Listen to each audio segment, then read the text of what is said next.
상용 로그의 성질과 활용 한번 가볼게요. 성질은 뭐 특별할 거 없습니다. 성질은 어차피 상용 로그도 뭐니까 로그니까 로그의 성질을 그대로 가지겠지만 쌤은 이렇게 말 상용 로그의 성질이라기보다는 특징이라고 말할게. 어떤 특징이 있냐면 상용 로그는 로그 예를 들어 뭐 n이라고 했다고 합시다. 그럼 아까 우리가 봤던 것들 한번 생각해 보세요. 로그 뭐 얼마 있었고 로그 얼마 있었잖아. 근데 이게 큰 수건 작은 수건 간에 항상 약간 어떤 형태로 표현이 갈려? 무슨 부분과 무슨 부분으로 갈리죠? 그렇지. 맞죠? 정수 부분과 소수 부분으로 갈리죠. 맞습니까? 그러면 로그 n이라고 하는 것은 상용 로그는 반드시 정수 부분과 소수 부분으로 갈린다는 거, 이게 가장 큰 특징이 굉장히 중요합니다. 알겠나? 그래서 이 소수 부분이라고 하는 것을 우리가 뭐 흔히 말할 때는 뭐 0점 얼마면 다 소수라고 생각하는데 반드시 얼마랑 얼마 사이에 있는 수?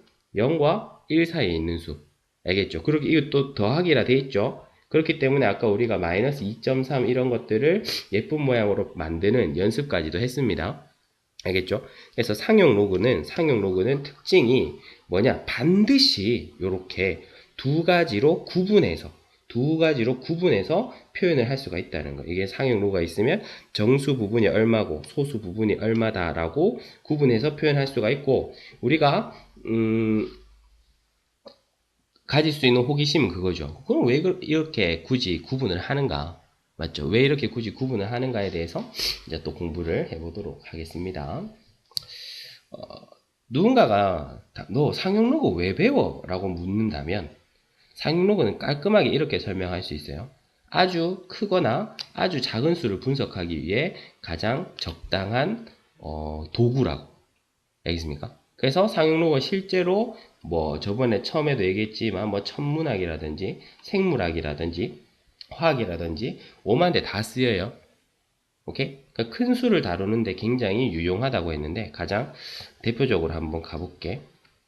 예를 들어서 누군가가 야 2의 백승은 어떤 수야? 라고 물었다 칩시다. 알겠죠? 2의 백승이 어떤 수야? 라고 물었다 칩시다.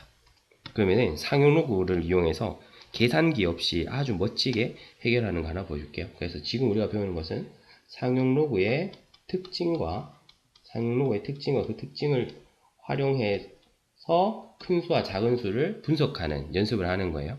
누군가가 2의 100제곱은 어떤 수니? 라고 물었다고 합시다. 알겠죠? 그러면은 어떻게 하냐면 얘를 상용 로그를 딱 씌워요. 그래서 분석하고 싶은 수가 있다면 걔를 상용 로그의 진수로 두는 거야.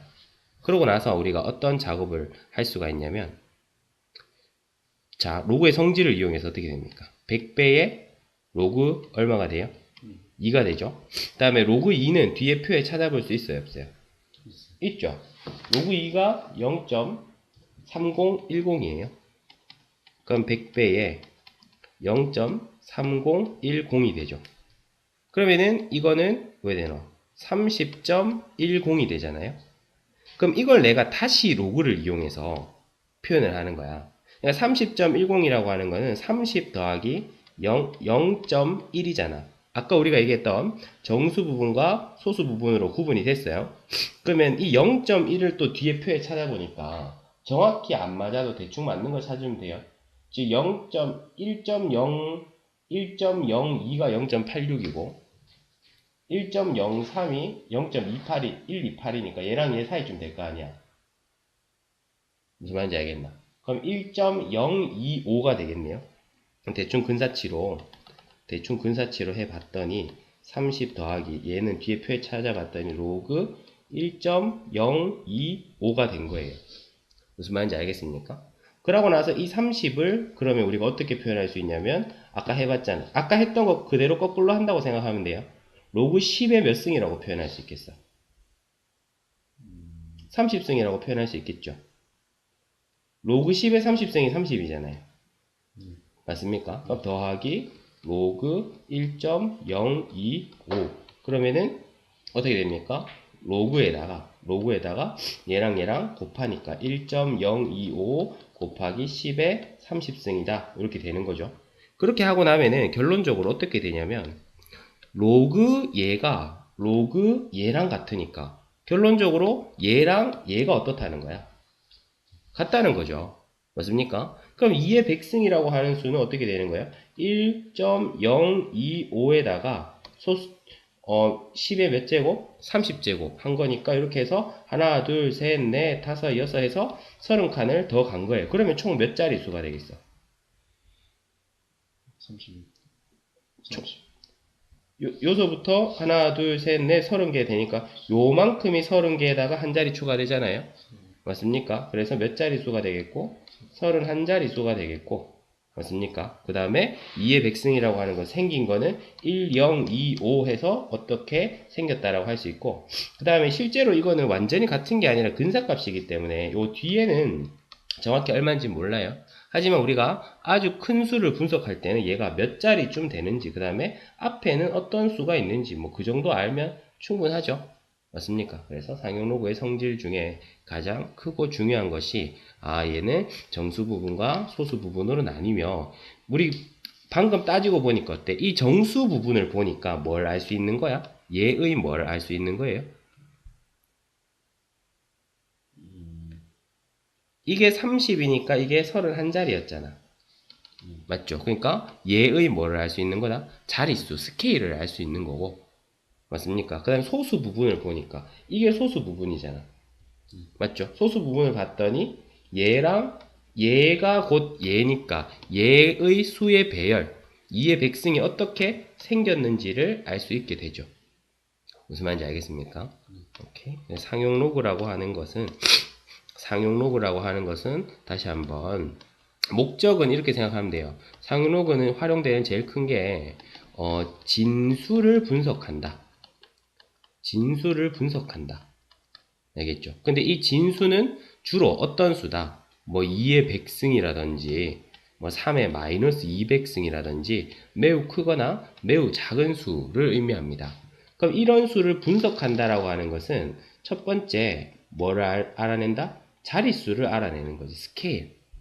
알겠나? 스케일을 알아내는 거고 두 번째 수의 배열 어떻게 생겼는지를 알아내는 거예요. 다시 2의 백승이나 되는 수를 알아봐 라고 했을 때 사실 정확히 알려면 백승을 직접 하지 않는 이상은 못 하는데 이쯤 하면 적당하지 않나? 제가 해보니까요 이게요 31자리나 되고요 앞에는 뭐 1, 2, 3, 4로 시작해요 라고 하면 이 큰 수를 분석하기에 그렇게 부족하지 않잖아요.